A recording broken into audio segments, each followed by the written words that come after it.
Chers amis, j'espère que vous avez le temps de réfléchir. Je dois aujourd'hui la réponse. Qu'est-ce qui se passe dans le fort intérieur d'un jeune qui jusqu'à présent, jusqu'à l'âge de 12, 13, 14, 15, 16 ans, était un enfant modèle, un enfant tout à fait obéissant, et qui du jour au lendemain commence à faire un petit peu des bêtises, à avoir des comportements complètement contradictoires, oppositionnels. Tout ce que les parents demandent, les enfants essayent de faire l'inverse.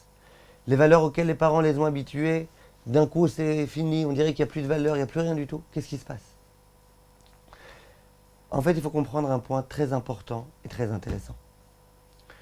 Le jeune, il sent au bout d'un moment qu'il commence à quitter un petit peu, de façon irréversible, le monde de l'enfance et qui va arriver vers un monde qui est le monde de l'âge adulte. Et il commence un petit peu déjà à s'embrouiller. D'une part, souvent, il commence à être grand de taille. Il a donc l'impression qu'il est grand et qu'il doit être grand et qu'il doit se comporter comme les adultes. D'autre part, il voit qu'il est un petit peu gamin. C'est très déstabilisant tout ça. Il va tenter de se comporter comme un adulte, de s'asseoir à la table des grands, de se trouver dans la cour des grands. Mais d'autre part, il est sans arrêt un petit peu rabaissé vers ses instincts, vers ses envies de jouer un petit peu, de faire les choses des gamins. Il aimerait très bien étudier la Torah comme papa, mais d'autre part, il sent que bon, il préfère encore un petit peu jouer. Il a besoin de jouer. Et déjà, il a intérieurement cette espèce de contradiction qu'il habite au quotidien. Mais en dehors de ça, et c'est là le point important, ce jeune-là, il a intérieurement un sentiment, et qui est justifié, et qui est avéré. C'est qu'il se dit, moi j'aimerais bien commencer à me construire mon identité. On va dire que le jeune, il est en quête identitaire. Il veut savoir qui je suis exactement. Alors mes parents, ils m'ont habitué, d'accord, c'est vrai. Ils m'ont habitué à tout, c'est vrai. Mais qui dit qu'ils ont raison? Je vois qu'il y a plusieurs types d'individus, il y a mes parents, il y en a d'autres. Maintenant, être la copie modèle de mes parents, non, pourquoi? Pourquoi serais-je la copie modèle de mes parents? Pourquoi ne serais-je pas peut-être autre chose? Et donc le jeune, durant cette période-là, il va être en recherche. Ce qui explique que son comportement va être très contradictoire. Pourquoi? Parce que pendant quelques jours, il va tenter quelque chose. Il va tenter une nouvelle façon de s'habiller. Il va tenter par exemple de se laisser pousser la barbe. Ou au contraire, de se la raser. Alors que jusqu'à présent, il se la laissait pousser. Et puis, il va voir quelle va être la réaction de ses amis. Comment il va être regardé. Comment il va se regarder lui-même. Et puis c'est possible qu'au bout de quelques temps, il va dire non, ça laisse tomber, c'est pas bien. Il va changer autre chose. Et puis il va chercher à nouveau. Est-ce que c'est bien, c'est pas bien? Dans sa façon de s'habiller. Vous allez voir, les jeunes, ils vont essayer exprès de s'habiller comme les parents, pas comme les parents. Les parents ils vont s'habiller d'une façon, et bien le jeune il va dire non, non, vous mes parents, vous ne savez pas vous habiller. Moi je m'habille différemment, d'autres couleurs, d'autres marques, d'autres façons de s'habiller. Si les parents ils sont classiques, l'enfant il va vouloir être moderne. Et chaque enfant, ça va se traduire différemment. Vous allez voir des enfants qui jusqu'à présent ne s'intéressaient à aucun sujet. Quand vous vouliez débattre de sujets philosophiques intéressants, ça ne les intéressait pas du tout. Et d'un coup, ils vont commencer à débattre, des heures et des heures, pour avoir leur mot à dire. Moi, je veux avoir mon mot à dire. Moi, je veux comprendre est-ce que mon mot il est important ou pas. Ils sont en quête identitaire. Ils veulent plus être ce wagon qui se laisse conduire par la locomotive. Ils veulent d'eux-mêmes pouvoir être une locomotive. Donc ils vont chercher. Donc ils vont tenter. Ça va pouvoir se traduire dans la tenue vestimentaire, comme on a dit, de la façon de se coiffer, de se laisser une mèche ou pas, etc. Ça va pouvoir se traduire de plein de façons différentes. Quelquefois, c'est un petit peu angoissant. Ça va pouvoir se traduire par des mauvaises fréquentations. Parfois, ça va pouvoir se traduire par le fait que spirituellement, il lâche un petit peu. Il lâche un petit peu la pratique. Terrifiant pour des parents qui sont toujours tués pour l'éducation de leur enfant, pour une bonne éducation. Mais il faut comprendre. Essayez de comprendre ce que le jeune ressent. Et je peux vous dire, pour le jeune non plus, c'est pas facile. On a l'impression que lui, il fait les 400 coups, machin, puis c'est nous qui sommes en train comme ça de nous ronger de culpabilité et de tout type d'angoisse. Lui aussi, il a du mal. Lui aussi, il veut se forger une personnalité, il sent qu'il a du mal. Il cherche, il en cherche, en recherche, sans arrêt, il tâtonne un petit peu. Qu'est-ce que je vais faire? Qu'est-ce que je vais pas faire? Il a beaucoup de mal. Mais c'est extrêmement important pour lui. Et pourquoi je disais autrefois que c'est très important tout ça? Parce que ce qui fait que finalement il va se forger une personnalité, ce qui fait qu'à 17-18 ans, ça va être quelqu'un d'important, Ça va être quelqu'un qui sait ce qu'il veut dans la vie. Bezrat Hashem. Et bien c'est justement le fait que pendant un certain moment, il ait eu cette remise en question. Cette remise en question a été positive.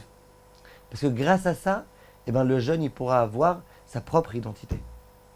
Il y a des parents qui auraient aimé, et à mon avis, par erreur, que leur enfant soit leur copie. Ce que je pense, il faut qu'ils pensent. Ma façon de m'habiller, il faut que ce soit leur façon de s'habiller. Ma façon d'être, ça doit être leur façon d'être. Les qualités et les défauts que j'ai, ça doit être les leurs. Mais c'est faux.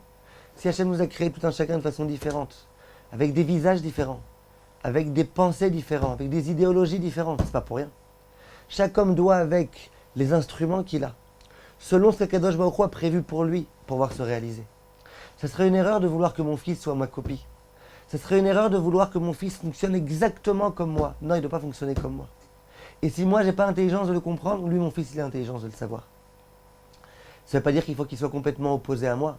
Et je peux vous dire, si cette période-là, elle est bien vécue, mon fils ne sera pas du tout radicalement opposé à moi. Je vais vous expliquer dans un instant comment ça va se passer.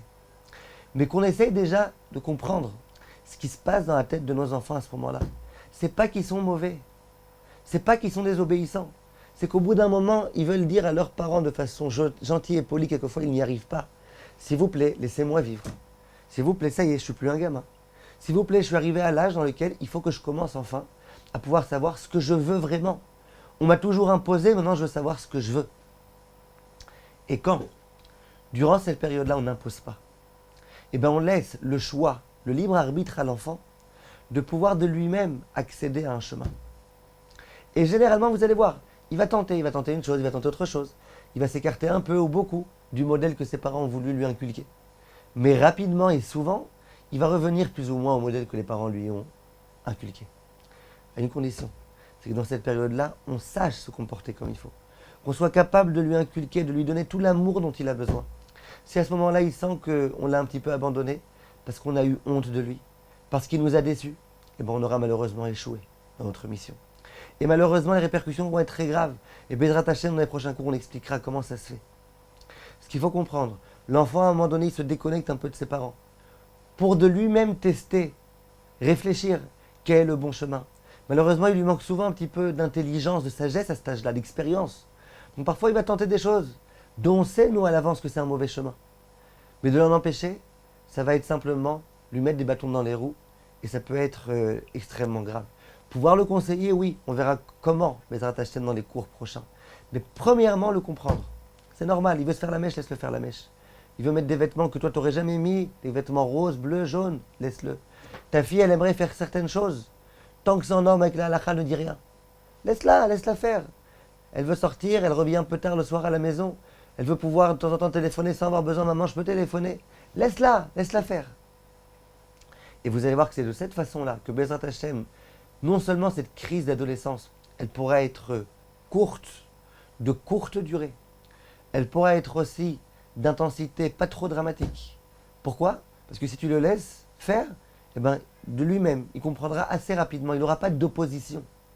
Quand tu t'opposes au fait que ton fils ne mette pas la mèche, ton fils non seulement il mettra la mèche, mais ça lui prendra beaucoup plus de temps de comprendre que la mèche, ce n'est pas forcément la bonne chose pour lui. Si toi, tu penses en tous les cas que ce n'est pas bon pour lui. Si jamais tu crées une opposition, là, ça prendra le double, le triple, le quadruple de temps. Que ton fils, peut-être, au bout d'un moment, il arrête de faire une mèche qui monte jusqu'à 100 mètres de hauteur. Et je termine en vous disant, mes chers amis, que si on comprend que cette crise d'adolescence, elle est nécessaire et elle est utile pour le bien-être de mon fils, et pour ça, Avodat Hashem, eh ben nous, on peut regarder qu'un peu de recul, cette chose-là. On n'est pas sans arrêt confronté à une remise en question personnelle. Parce que si mon fils ne se comporte pas comme moi, et que je ne suis pas au courant de tout ce que je suis en train de dire maintenant, eh ben je vais me dire, ah c'est ça, mon fils croit que je suis un nul, pourquoi tout ce que je fais, il fait l'inverse? Il croit que je suis un nul, il croit que ma façon de m'habiller, elle n'est pas bonne, il croit que ma façon de réfléchir, elle n'est pas bonne, il croit que le modèle que je lui ai donné, il n'est pas bon, il croit que ses bêtises à lui, c'est mieux, il croit que d'imiter son copain, c'est mieux que ce que moi, je lui ai toujours inculqué. Faute d'erreur. Tu n'apprécies pas et tu ne comprends pas la façon dont ton fils fonctionne. Ton fils t'a jamais remis en question. Ton fils, il n'a jamais dit que tu es un nul. Ton fils, il a dit que de lui-même, maintenant, il veut tenter certaines choses, certaines expériences. Laisse-le. Laisse-le dans la mesure où c'est pas trop dramatique et on verra, Bezrat Hashem, comment, quoi, où est-ce qu'on a malgré tout encore notre mot à dire. Et ce que je voulais juste donc vous dire en guise de conclusion, c'est que les enfants qui n'ont pas fait cette crise d'adolescence, vous les verrez, ils manqueront plus tard beaucoup d'assurance.